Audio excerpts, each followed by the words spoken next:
Why would a woman in hiking gear walk 2 miles through mountain cold to reach a place where she wasn't wanted? That's the question no one thought to ask. They saw civilian clothes. They saw someone small, someone they could dismiss.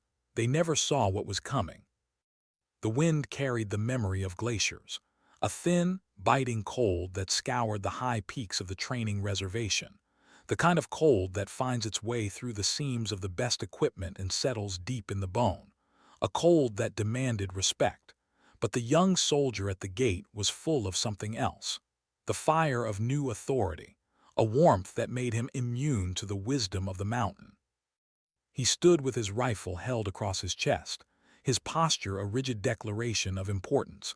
She approached on foot, her gait steady and economical, a rhythm that spoke of long miles covered without complaint. She wore civilian mountaineering clothes, durable softshell pants, a gray insulated jacket that made no sound as she moved. Her face was calm, her expression unreadable, her eyes took in everything.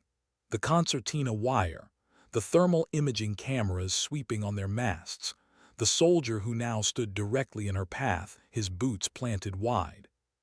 "Halt!" His voice was a little too loud, projecting for an audience that wasn't there. "This is a restricted military installation," he said. "Turn around. The civilian hiking trails are 5 miles back down the access road." She stopped a respectful distance away, not wanting to crowd him, not wanting to make him nervous. A nervous man with a rifle was a variable she preferred not to introduce. "I have authorized business here," she said. Her voice was quiet, yet it carried clearly over the ceaseless wind. He scoffed, a small, sharp sound of disbelief. "Yeah, right. Look, ma'am, I don't know who you think you are, but this is Forward Operating Base Credon. We train special operations candidates here. We don't get visitors. Now, I'm not going to tell you again." She reached into her jacket pocket, produced a simple, featureless card made of dark composite material, held it out. "My credentials." He glanced at it without taking it. "I don't care what that is. Access requires a military identification card with embedded biometrics. That's not it. You're not allowed at this base." The finality in his tone was meant to end the conversation. Her hand remained steady. "Then you need to call the watch commander. My arrival is expected." The young soldier's face tightened with irritation. He was losing control of the encounter and it was eating at him. Before he could respond, the door to the guard shack opened. Another man stepped out. He was older, thicker, a man whose physicality was the core of his identity. His rank insignia identified him as a sergeant, and he moved with the rolling swagger of someone who had never been successfully challenged. This was Sergeant Rex Thorne. "What's the problem here, Private?" Thorne asked, his eyes sweeping over the woman with dismissive appraisal. He saw a civilian, small and unassuming, a non-threat, a nuisance. "She won't leave, Sergeant," the private reported, relieved to pass the problem up the chain. "Claims she has business here. Showed me some fake identification card." Thorne grinned, a humorless expression. "Business? The only business we have up here is making men hard. I don't think you qualify. Go on. Get lost before you freeze." The woman did not move. Her gaze shifted from the private to Thorne, her expression still unbothered. It was the calm that seemed to irritate him the most. He was used to deference or fear. This quiet persistence was a challenge.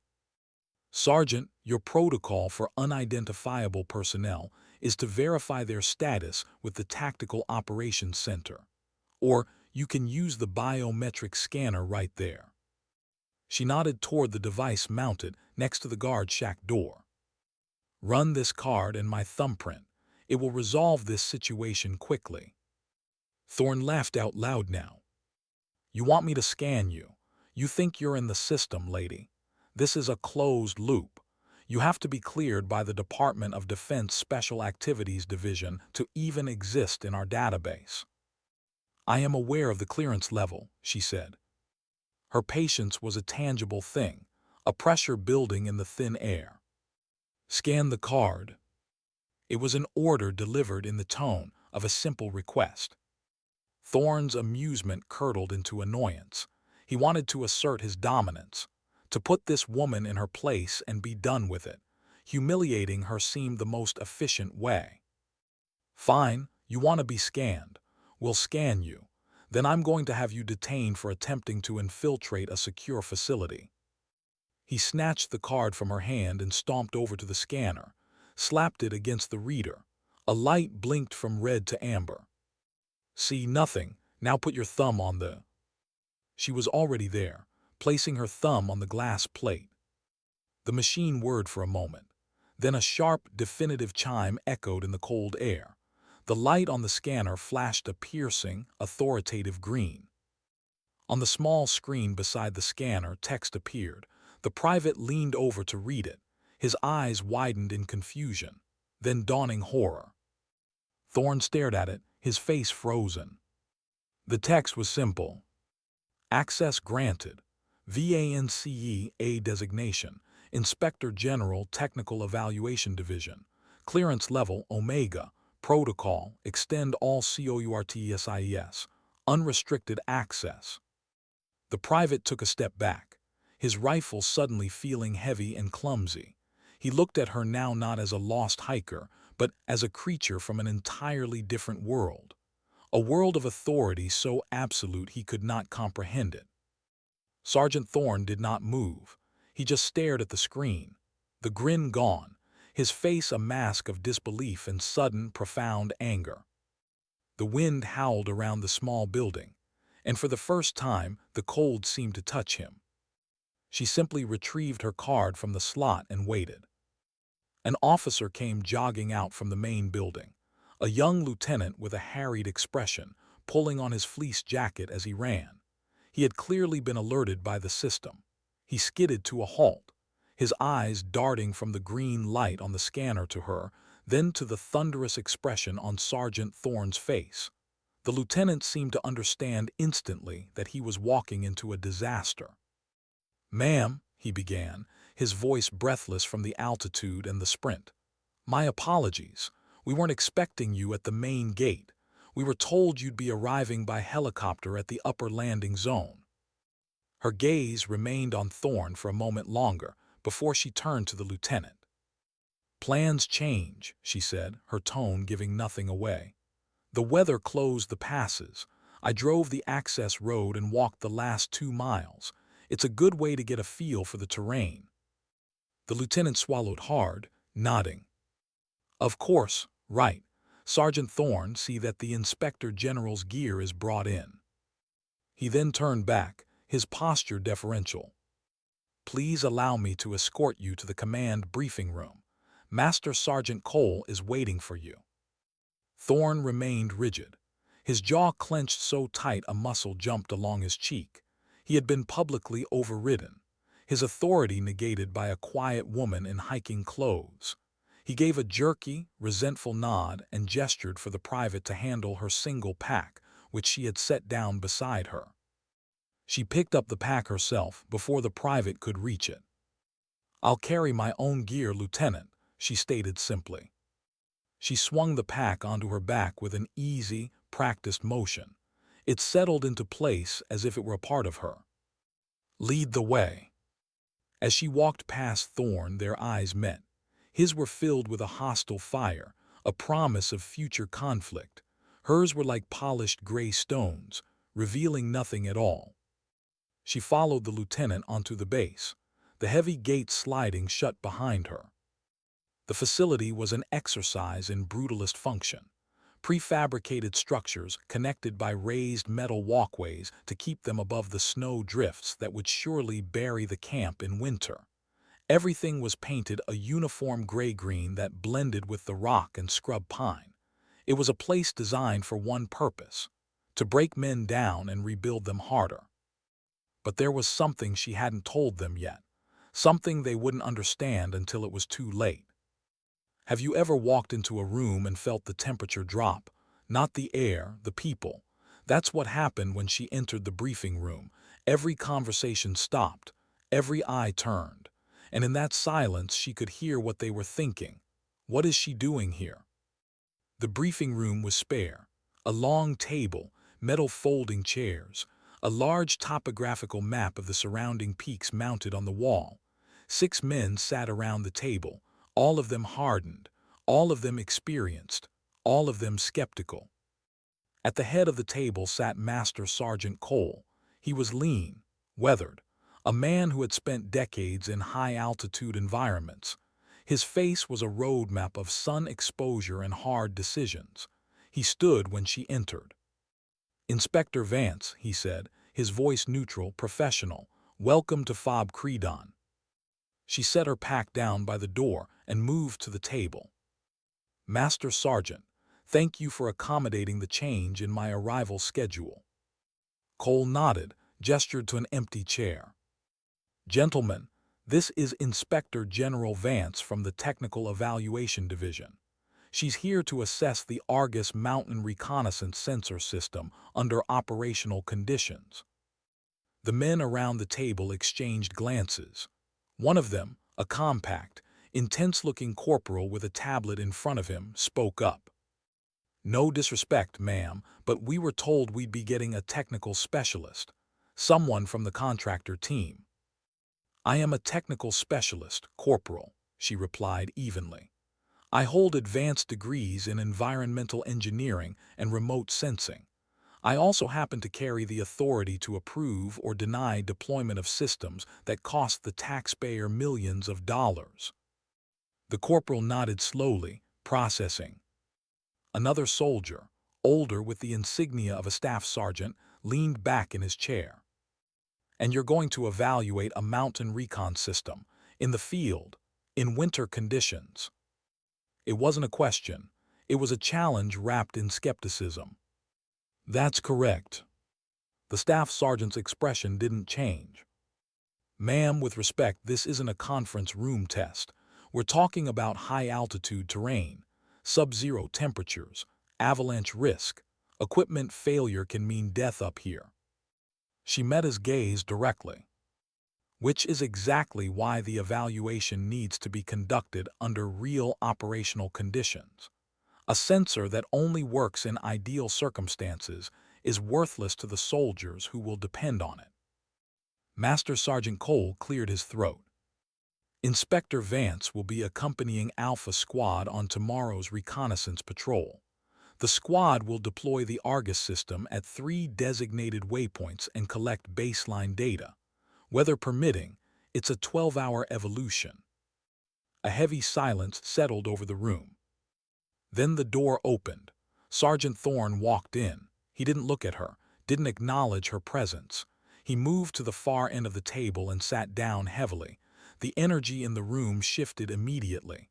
The other soldiers straightened slightly, a subtle but unmistakable deference. Cole continued the briefing.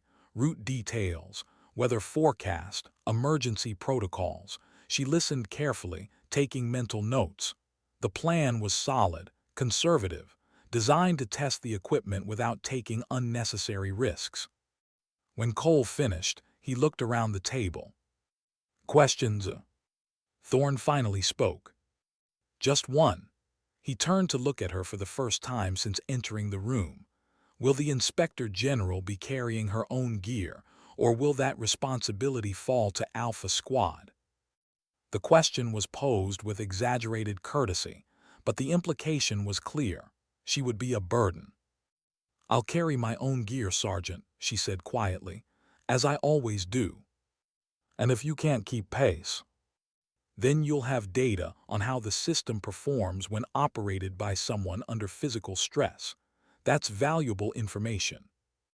Thorne's jaw tightened. He had expected her to bristle, to defend her capability. Instead, she had reframed his challenge as mission relevant. Cole intervened smoothly. "The patrol leaves at 600.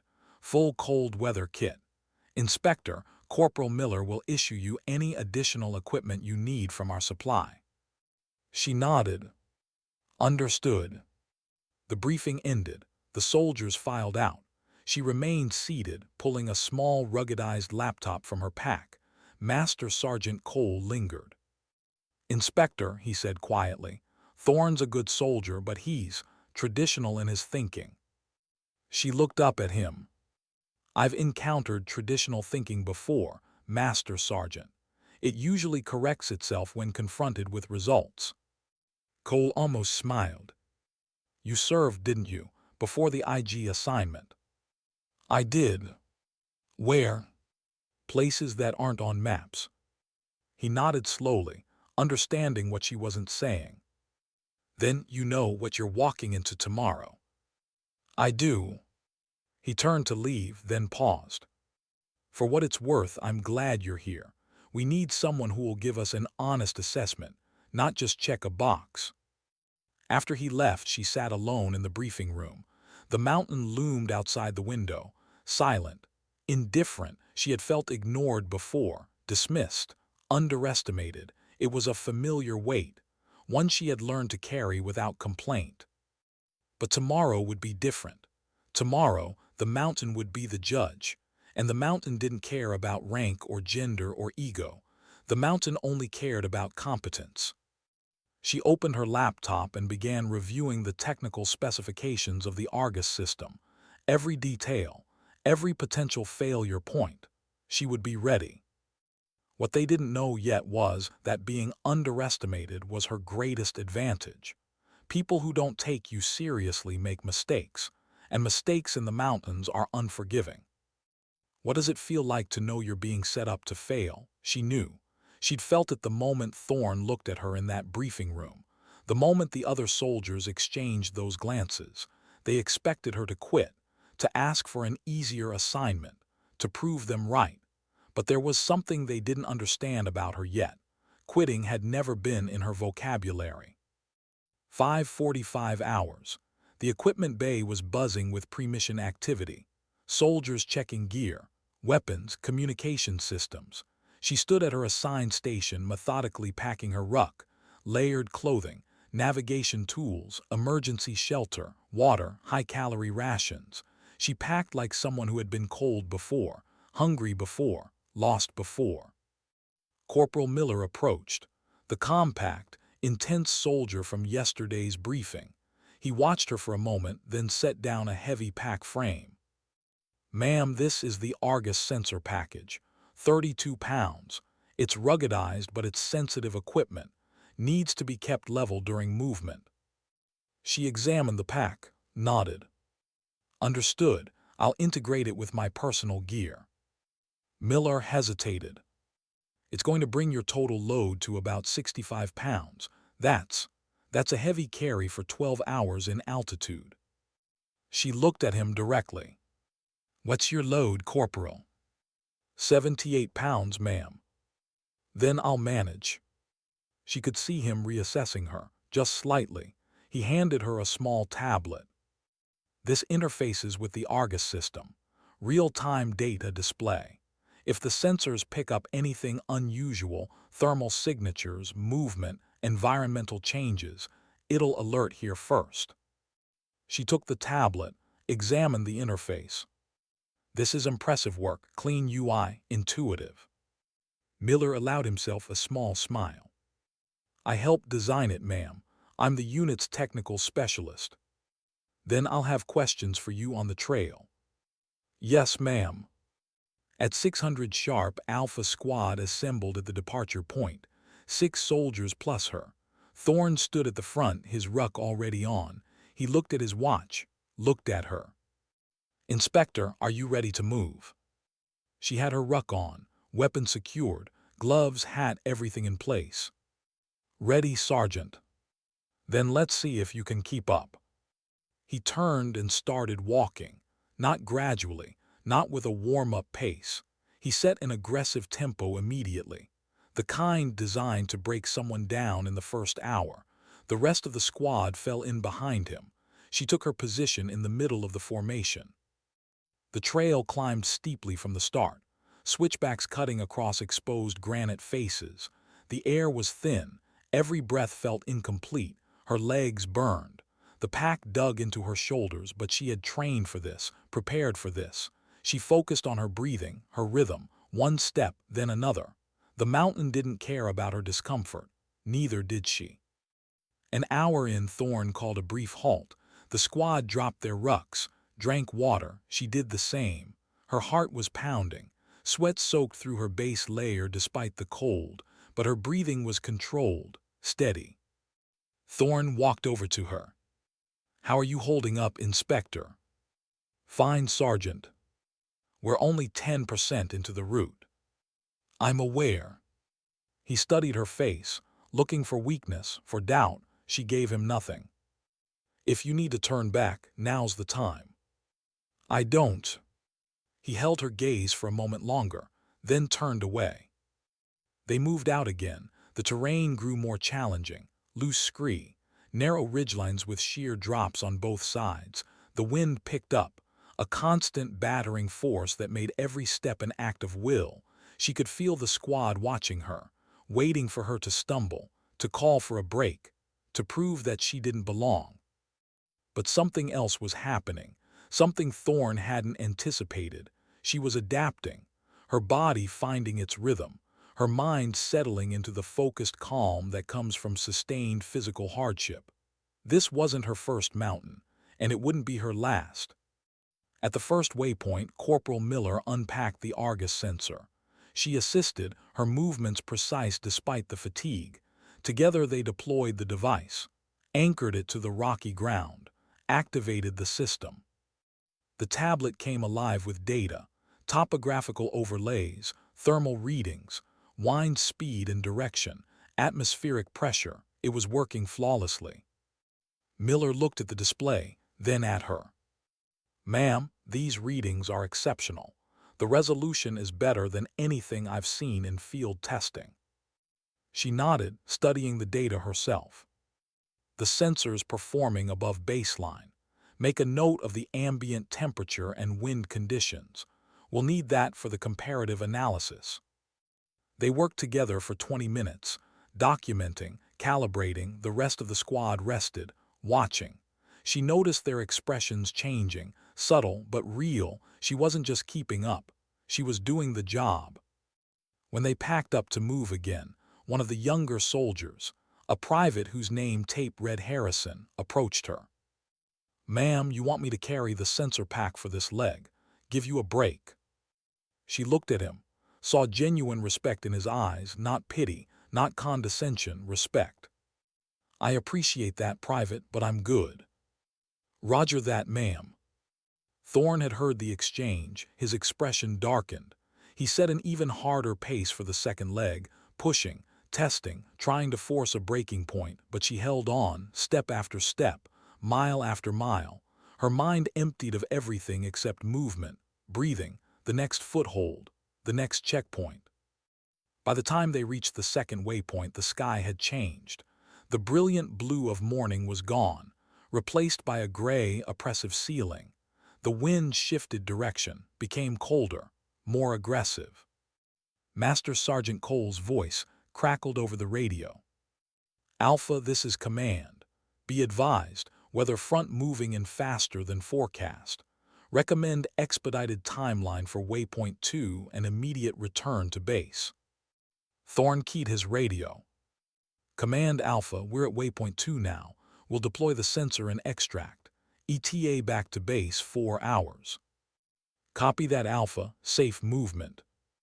But as they unpacked the second Argus unit, she checked her personal barometer. The pressure was dropping, fast, faster than the forecast had predicted. She looked at Corporal Miller. "Check your tablet, the atmospheric data." Miller pulled it up. His face went tight. "Ma'am, this is showing a severe storm system, not the moderate front command mentioned." She looked at Thorne. "Sergeant, we need to abort the mission and return immediately." Thorne glanced at the sky, then at her. "We have 4 hours before that storm hits, plenty of time to finish the mission." "The data says otherwise." "Your data, my experience says we're fine." He keyed the radio. "Command Alpha, continuing with mission as planned." Cole's voice came back, concerned. "Alpha, your transmission is weak but readable. Return to base now. Do not continue mission. Thorn looked at the radio, then at her, a decision forming behind his eyes, a decision driven not by tactics but by ego. And in that moment she knew. They were in danger, real danger, because Sergeant Thorn would rather risk lives than admit she might be right. Have you ever watched someone make a catastrophic decision and known there was nothing you could do to stop it? That's where she was, standing on a windswept ridge, looking at a man whose pride was about to kill them all. And the worst part, she had seen this before. Different mountain, different men, same fatal arrogance. Thorn turned away from the radio, turned away from Master Sergeant Cole's direct order. His jaw was set, his eyes hard. "We finished the mission," he said to the squad. "Deploy the sensor, full protocol, we're not running from weather." The soldiers looked at each other, uncertainty rippling through the group. They trusted Thorn. He had led them through difficult situations before, but they also had ears. They had heard the command to return. Corporal Miller spoke up carefully. "Sergeant, the atmospheric data is concerning. The pressure drop is significant." Thorn rounded on him. "I don't care what some computer screen says, Corporal. I've been running missions in these mountains for 8 years. I know when we're in danger and when we're not." She stepped forward, her voice calm but firm. "Sergeant Thorn, as the senior ranking officer on this patrol, I'm directing you to comply with Master Sergeant Cole's recall order." Thorn's face flushed. "You're an observer, Inspector. You have no command authority over tactical decisions in the field."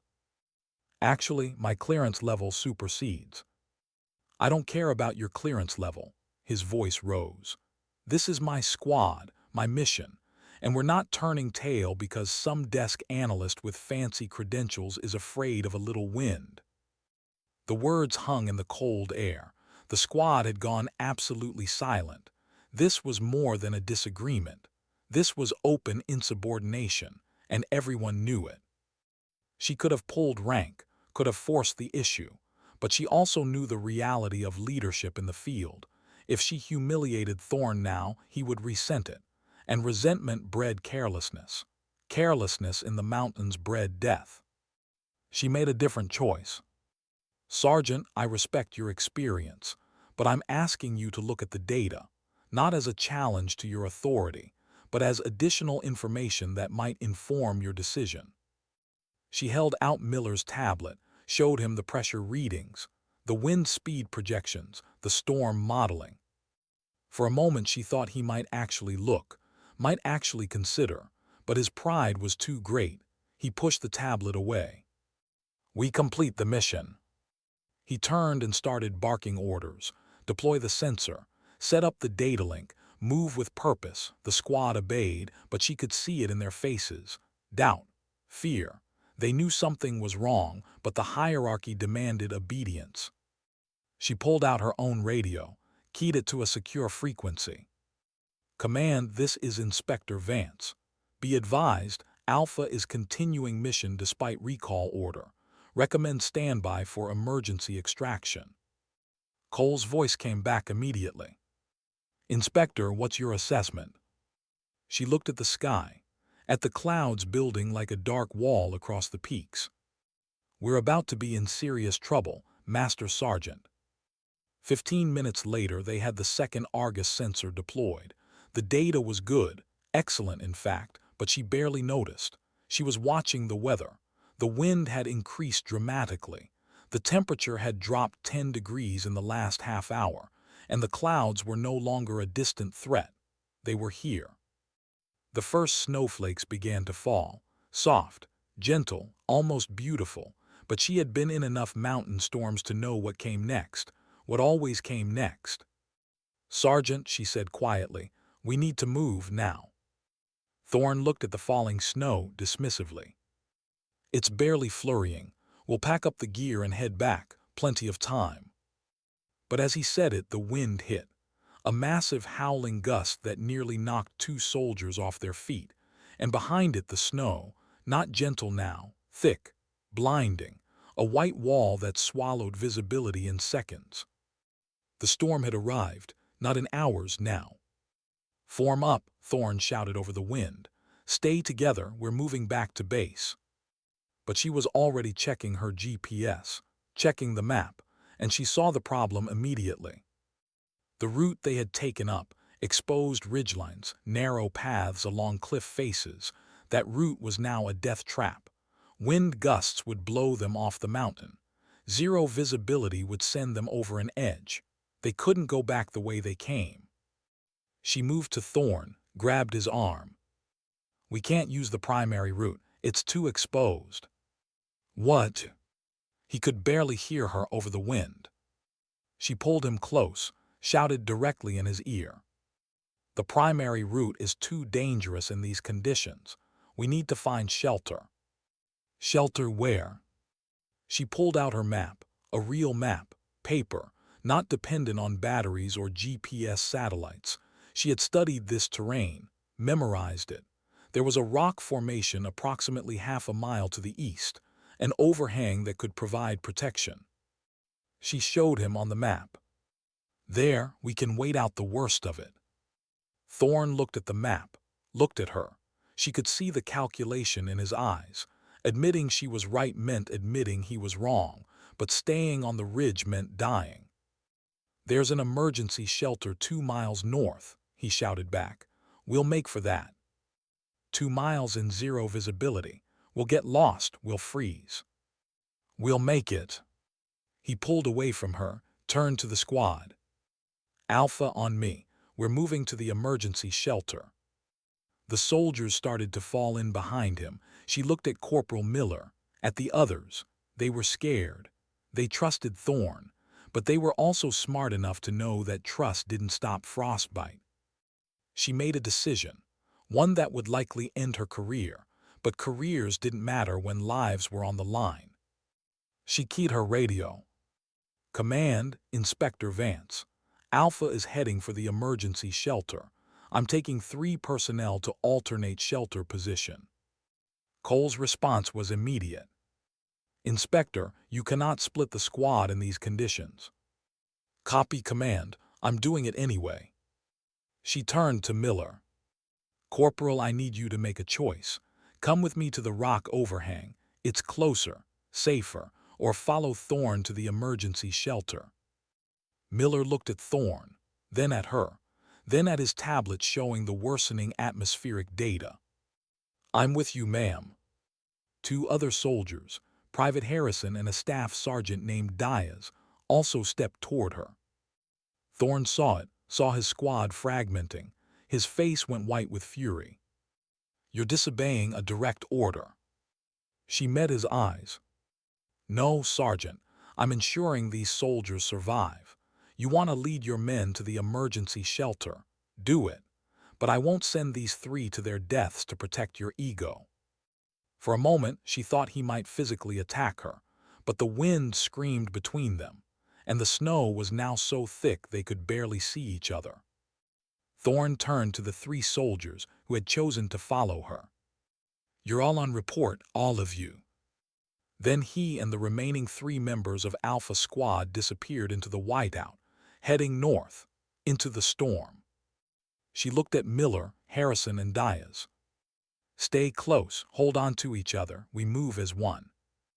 They roped themselves together, a simple but effective technique.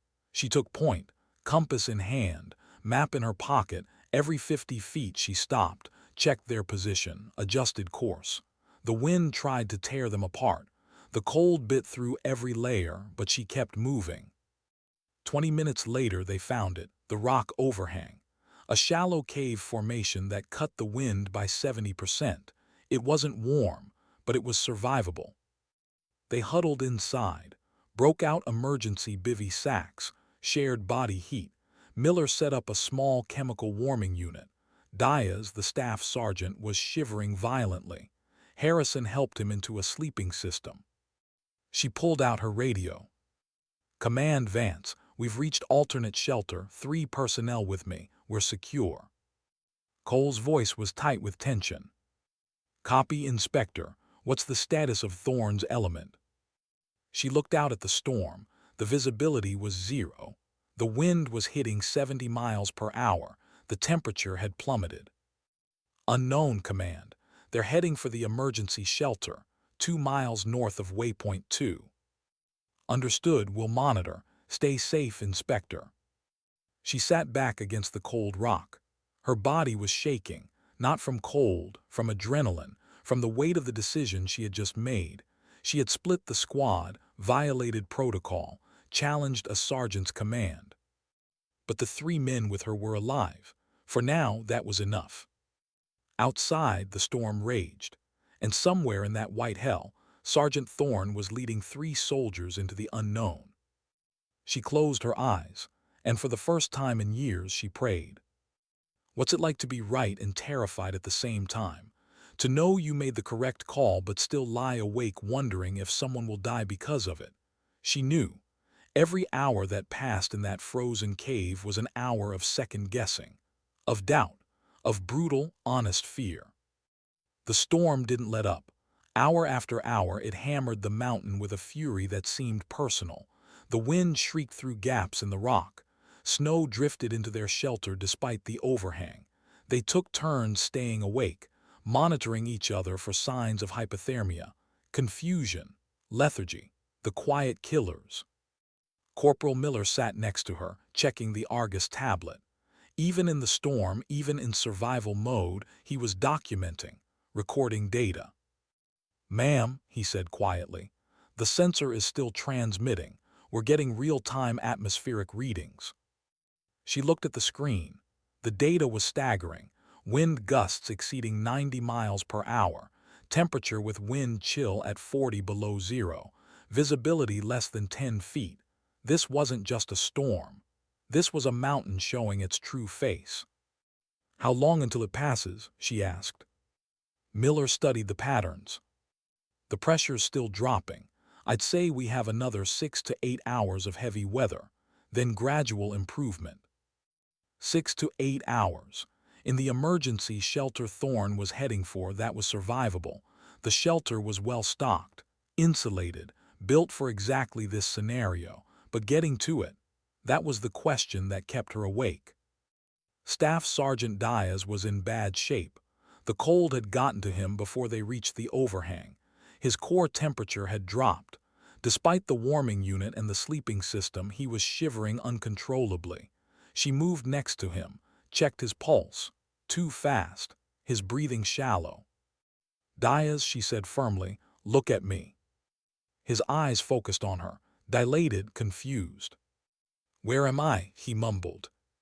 "You're safe, you're in shelter, but I need you to stay with me. Can you do that?" He nodded weakly. She pulled out her medical kit, found the chemical warming packs, activated them, placed them strategically, armpits, groin, core, areas where major arteries ran close to the skin. Then she climbed into the sleeping system with him, direct body heat transfer, the most effective warming method in the field. Private Harrison watched, his young face tight with worry. "Is he going to be okay, ma'am?" "He will be if we keep him warm and alert. Talk to him, Harrison. Keep him engaged. Don't let him drift." Harrison moved closer, started telling Diaz about home, about his family, about stupid things that happened in basic training, mundane stories, but they worked. Diaz's eyes stayed open, focused, fighting. Miller was on the radio, trying to reach command, trying to reach Thorne's element, but the storm was interfering with everything. All he got was static. They were alone, completely cut off. She checked her watch. 4 hours since they'd taken shelter, 4 hours since she'd split from Thorne. Every scenario played through her mind. Best case, Thorne made it to the emergency shelter. His squad was safe, uncomfortable but alive. Worst case. She didn't let herself think about worst case. But something else was bothering her, something Thorne had said on the radio before they lost contact. "We'll make for the shelter." Not "we'll navigate to the shelter" or "we'll proceed to the shelter." He said make for it, like it was a straight-line assault, like terrain and conditions didn't matter. She pulled out her map, traced the route from waypoint 2 to the emergency shelter, and there it was. The problem she'd been feeling but hadn't articulated. To reach the emergency shelter from their position, Thorne would have to cross 3 distinct avalanche zones. Steep slopes loaded with fresh snow, slopes that in good weather were dangerous. In this storm, they were death traps. She forced herself to breathe, to think clearly. Thorne was experienced. Arrogant, yes, but not stupid. He would see the avalanche risk. He would root around it. He had to. But doubt gnawed at her, because she had seen his face when she'd challenged him. She'd seen the fury, the wounded pride, and she knew what pride did to judgment. Miller noticed her expression. "Ma'am, what is it?" She showed him the map, traced the route, pointed out the avalanche zones. His face went pale. "You don't think—" "I don't know, Corporal. I hope I'm wrong." Outside, the storm began to change. The wind shifted. The snow lightened fractionally, not much but enough to notice. She checked the barometric pressure on her watch, rising, slowly, but rising. "Storm's starting to break," she said. Miller checked his tablet. "Confirmed. We should have improved visibility in the next 2 hours." 2 hours. Then they could move. Then they could find out what happened to Thorne and his element. The waiting was its own kind of torture. Diaz had stabilized. His shivering had decreased. His eyes were clearer. She helped him sit up, gave him warm water from a thermos. He drank slowly. "Thank you, ma'am," he said quietly. "You saved my life." "You saved your own life, Sergeant. You kept fighting." But his look said otherwise, and she knew it was true. If they had followed Thorne, if they had tried for the emergency shelter, Diaz would be dead. Hypothermia would have taken him in the exposed, brutal cold of open movement. That knowledge sat heavy in her chest. 3 men alive because she'd made a call. But what about the others? The radio crackled, static, then a voice, broken, distorted, but human. "Command, Alpha, emergency." Miller grabbed the radio. "Alpha, this is Corporal Miller. Do you copy?" More static then. "Avalanche trapped. Diaz injured." Wait, Diaz was here, with her, which meant. She keyed the radio. "Alpha, this is Inspector Vance. Confirm your position and casualties." The response was clearer now. "Inspector, Thorne Weir, rock outcrop, 300 meters, north of shelter, avalanche hit us. Corporal Jenkins has a broken leg, we can't move him, storm, too severe." Her heart sank. Broken leg, immobile casualty in a storm, miles from help. "Thorne, how many personnel with you?" 3, Jenkins, Ramirez, and myself." So they'd all made it to this point, all still alive. But now they were trapped, injured, and the storm, while weakening, was still too dangerous for a rescue attempt. She made a decision. "Thorne, maintain your position. Shelter in place. We'll come to you when conditions allow." Static, then his voice, quieter now, the arrogance gone. "Inspector, we shouldn't have." "Save it, Sergeant. Focus on keeping your men alive. Vance out." She looked at Miller, Harrison, Diaz. "As soon as visibility improves, we move. We have an injured soldier who needs extraction." Miller nodded. "I'll prep the medical gear." Harrison looked uncertain. "Ma'am, you're going out there to help Thorne." She met his eyes. "He's a soldier, he's in trouble, that's all that matters now." And she meant it, because anger was a luxury, resentment was a luxury. Out here, there was only survival, and the code that said you never leave anyone behind. The storm raged for another 8 hours before it finally exhausted itself. As the wind died down and the snow tapered off, a profound silence fell over the mountain, broken only by the drip of melting ice.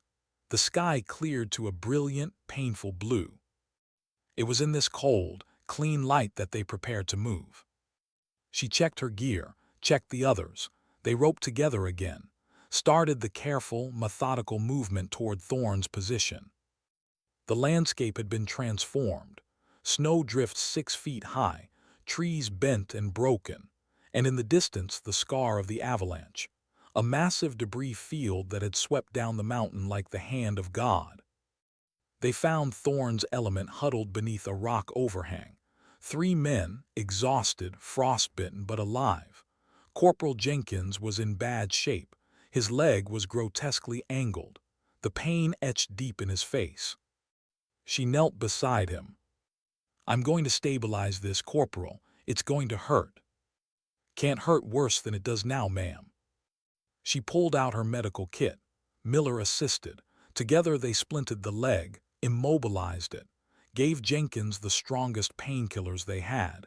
He gritted his teeth through it all, never once crying out. When they finished, she looked at Thorne. He looked back, his face was hollow, defeated. "You were right," he said simply, "about all of it." She didn't gloat, didn't lecture, just nodded. "Let's get everyone home, Sergeant." What does vindication look like when you never wanted to be right? When being right meant people suffered? She had wondered that before, but never quite like this. Never with a broken soldier in front of her and a mountain that had nearly claimed them all. The rescue helicopter found them 2 hours later. Master Sergeant Cole had never given up. Using the last data packet transmitted by the Argus sensor before the storm hit, he had been able to pinpoint their general location. A helicopter spotted the smoke from their small fire and landed on a nearby ridge. The flight back to Fob Credon was quiet. Jenkins, the injured soldier, was stable and strapped into a litter. Thorne sat by himself, staring out the window at the peaks, his face a stone mask. He did not speak to anyone. The debriefing took place in the same sterile room as the initial briefing. The atmosphere, however, had undergone a seismic shift. The lieutenant colonel sat at the head of the table, his expression grim. Master Sergeant Cole stood against the far wall, his arms crossed, his face unreadable. Miller, Harrison, Diaz, and Thorne's entire squad were present. Thorne was given the opportunity to speak first. He stood, and with a voice full of manufactured confidence, began to construct his version of events. He claimed that the recall order had been unreadable due to equipment malfunction. He argued that his decision to push for the emergency shelter was a sound tactical choice based on the information he had. He painted her as an inexperienced civilian who had panicked, suggesting an alternate route that was reckless and untested. He claimed that he had maintained command throughout the ordeal, and that his leadership had kept the team safe. It was a desperate, transparent fabrication. When he finished, the lieutenant colonel looked at her. "Inspector Vance, your response." She remained seated, placed a small hardened data tablet on the table. "I don't have a response, Colonel. I have data." She tapped the screen. "First, the audio logs from my communications unit, which continuously buffers all network traffic. This is the recall order from Master Sergeant Cole." She played the recording. Cole's voice was perfectly clear and audible. "Alpha, this is command. Your transmission is weak but readable. Return to base now." There was no ambiguity. She swiped the screen. "Second, the atmospheric data from my personal barometer cross-referenced with the logs from Corporal Miller's tablet. It shows a sustained and predictable pressure drop indicating a severe storm, not a passing squall. The decision to push forward was not just a violation of a direct order, but a demonstrable failure to read basic environmental signals." Another swipe. "Third, a topographical analysis of the route to the emergency shelter overlaid with avalanche risk data based on the current snowpack. As you can see, the route Sergeant Thorne chose crossed 3 distinct high-risk slide paths. The route we took to the rock overhang had 0. Finally she looked up, her gaze steady. "And lastly, there is the medical report from the rescue team. It states that the field stabilization of Corporal Jenkins' fracture was, and I quote, textbook perfect and likely prevented further complications from shock and blood loss. I will let the members of Alpha Squad speak for themselves as to who was in command and who made the decisions that kept them alive." She sat back. She had not raised her voice. had not shown any emotion. She had simply presented the cold, irrefutable facts. The lieutenant colonel looked at Thorne, whose face had gone pale. He looked at the other members of Alpha Squad, who stared at the table, refusing to meet their sergeant's eye. Their silence was the most damning testimony of all. The commander's decision was swift and clinical. Sergeant Thorne, you are hereby relieved of your command duties pending a full Article 15 hearing for dereliction of duty and endangerment of personnel. You will be confined to your quarters. Dismissed. Thorne stood there for a moment, his entire world collapsing. Then, without a word, he turned and walked out of the room, his career in ruins. Later that evening, she was in the equipment bay, cleaning and repacking her gear. The quiet hum of the ventilation system was the only sound. Corporal Miller approached, holding 2 mugs of steaming coffee. He offered one to her.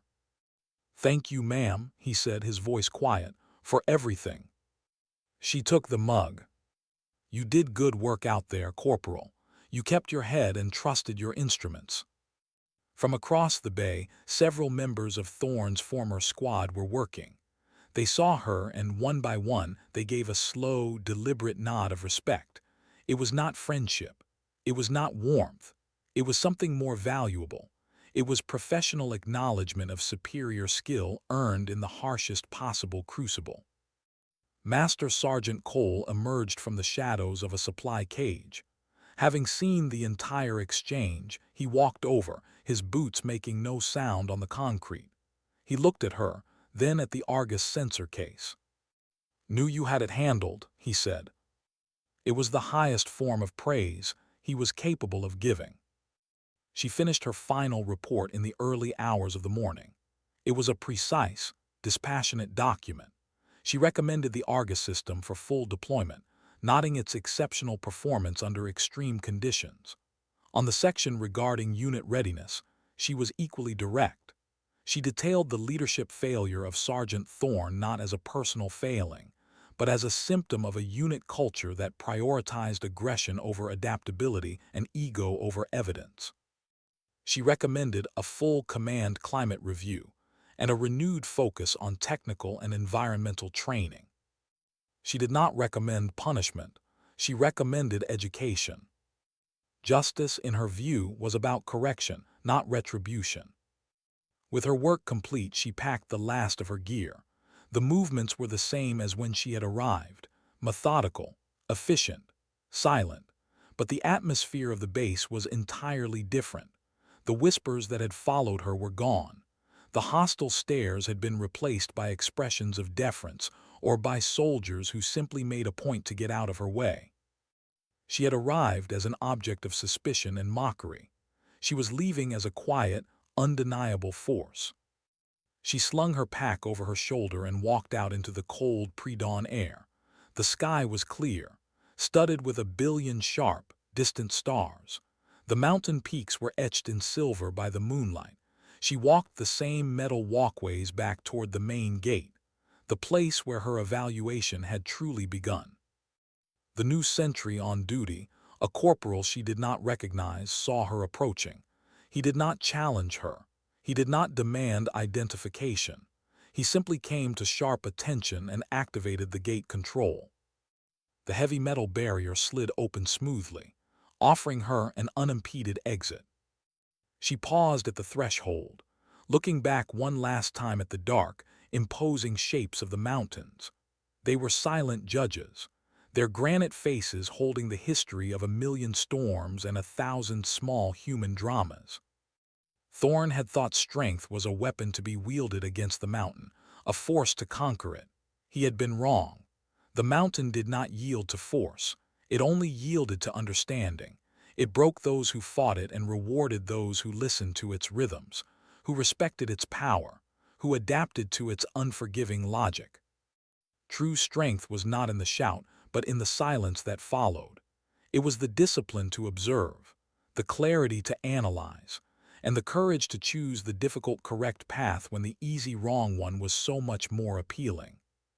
She turned and walked through the gate, into the darkness, into the cold. The mountain watched her go, indifferent, eternal, knowing what she now knew. Sometimes dignity doesn't speak, it simply acts.